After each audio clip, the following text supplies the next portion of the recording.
Bienvenidos a IDG-TV y Computer World University. Hoy estamos con José Luis López, quien es un consultor experto en gestión de servicios y experto en tecnologías accesibles. Y hoy vamos a hablar de las tecnologías accesibles. Bienvenido, José Luis, muchas gracias por venir. Muchas gracias a ti, Marlon. José Luis, como estamos hablando de tecnologías accesibles, quizás lo primero que deberíamos hacer es definirlo. Cuando hablamos de esto, ¿a qué nos referimos? Bueno, podemos considerar las tecnologías accesibles como aquellas que se utilizan para crear productos y servicios que proporcionen ayudas técnicas a las personas con algún tipo de discapacidad o de disfunción cuando utilizan la tecnología. Se trata de eso, de hacer la tecnología accesible y que, por ejemplo, para personas que tengan alguna discapacidad sensorial, sí, puede ser visual o auditiva, problemas de movilidad, o incluso por las carencias propias de la edad, pues superen esas barreras a la hora de utilizar la tecnología y que puedan interactuar con ella, comunicarse, enviar, recibir, claro, producir, tratar información. Sí. Sabes que muchas veces creo que no nos lo podemos imaginar del todo, ¿no? ¿A qué nos estamos refiriendo? ¿Nos puede dar algún ejemplo de qué significan y cómo interactúan en un momento cotidiano y, por ejemplo, en una empresa? En un momento cotidiano podemos encontrarlo, por ejemplo, en el uso de los cajeros automáticos de las entidades bancarias, ¿no? Sí. Los que son accesibles, claro. Un uso accesible para ellos es el utilizar tarjetas contactless, tarjetas sin contacto, que identifican al usuario cuando se aproxima a un cajero automático. Estoy hablando de personas con discapacidad, sí, en su movilidad, que lo identifican. Bueno, tiene que validarse con algún PIN, pero a partir de que es identificado, ya el cajero se puede configurar para ser más accesible, para activar una pantalla de alto contraste, para mostrarle botones de un tamaño mayor que lo normal, para simplificar el texto. Bueno, le puede permitir muchas ayudas técnicas para utilizarlo. Y para uso profesional, quizás una de las referencias más claras sean los revisores de pantalla. Sí. Los revisores de pantalla están dirigidos fundamentalmente a personas con discapacidad visual, ciegos en su mayoría. Es un software que verbaliza todo lo que debería de presentar la pantalla de un ordenador.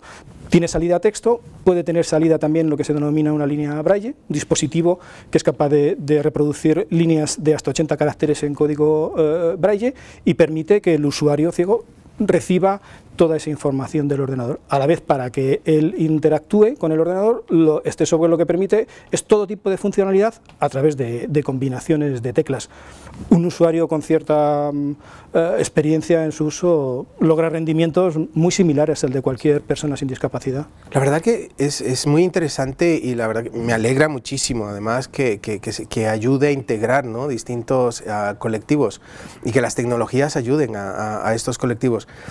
¿Puedes darnos también ejemplos de colectivos, de cómo han podido integrarse mejor en la sociedad? Sí, bueno, pues podemos hablar de la integración de las personas ciegas o con una discapacidad visual seria, por ejemplo, con el uso de audioguías accesibles que permiten que en un entorno como una exposición o un museo, una persona con poca visión pueda reconocer los objetos que se están exponiendo. Claro, esas audioguías tienen que estar adaptadas. Primero, la locución debe describir de forma bastante evocativa el objeto en el que está, debe de reconocerlo según el posicionamiento de la persona que utiliza la audioguía. El dispositivo de la audioguía debe de ser accesible, esto es, tiene que tener funcionalidad, características como el que incorpore un teclado que sea capaz de distinguirlo un usuario ciego, por ejemplo, con el punto este que se suele colocar en los teclados en el número 5, las teclas de parada y de reproducción que sean accesibles, que tenga una pantalla de alto contraste, la posibilidad de conectarle unos auriculares para que el usuario lo pueda oír. Bien, en un entorno del entorno de la discapacidad visual, yo creo que esta puede ser una buena referencia. En el entorno de la discapacidad auditiva, quizás algo muy integrador es las instalaciones de un sistema de audio que se llama bucle magnético.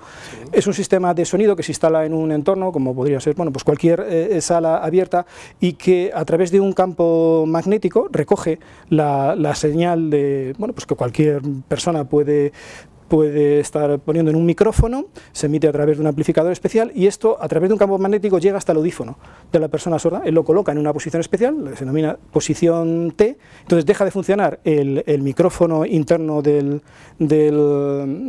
audífono y pasa a actuarlo con una bobina especial que recoge el campo magnético, con lo cual claro, las personas sordas en ambientes abiertos percibe mucho ruido de fondo, reverberaciones. Esto hace que el sonido sea, claro, directamente de la fuente a su audífono.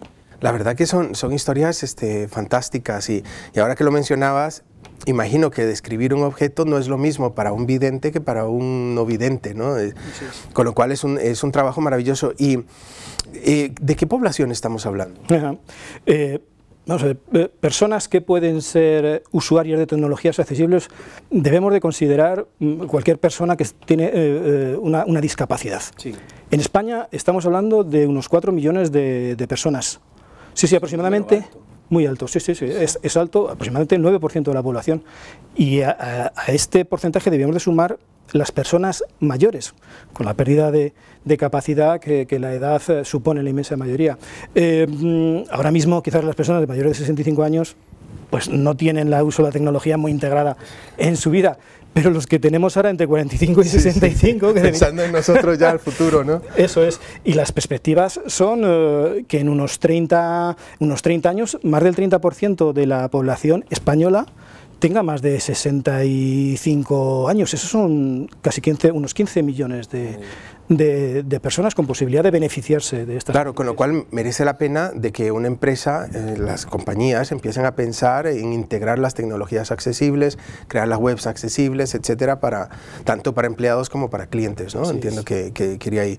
Muy bien, y algo que nos puedas contar de futuro, qué cosas están haciendo nuevas, por ejemplo, en este sector.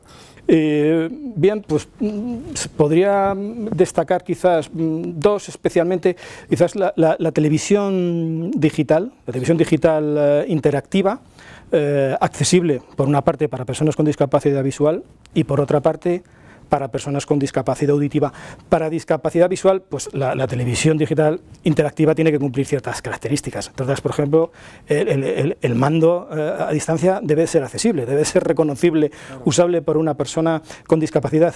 Hay información que se emite por televisión en modo texto. Por ejemplo, pues no sé, la lista de los canales, el contenido de determinado programa. Cuando vas a hacer una reserva para un programa de pago, eso requiere que eso se traduzca en alguna forma de interacción mediante síntesis de voz o similar que el usuario con poca capacidad visual pueda reconocer. A la vez, él debe ser capaz de interactuar con la televisión. Tiene que haber algún canal de retorno. Una de las opciones puede ser la síntesis de voz. Y un elemento fundamental en televisión adaptada o accesible para personas con poca visión es la audiodescripción. Sí. Aunque un usuario ciego pueda ir, no ve las imágenes. Existe la posibilidad de añadirle un segundo canal de audio al convencional de la televisión para que las imágenes que se están emitiendo sean descritas, ¿no? Y para personas con discapacidad auditiva hay dos elementos fundamentales, que son el subtitulado, sí, eso ya es bastante común, y la lengua de signos. Para personas con discapacidad auditiva, los intérpretes de lengua de signos son un canal de información básica. Se pueden implementar en la televisión y además pueden ser un intérprete físico, una persona en un recuadro se puede ver en algunos programas, pero también se pueden utilizar intérpretes virtuales.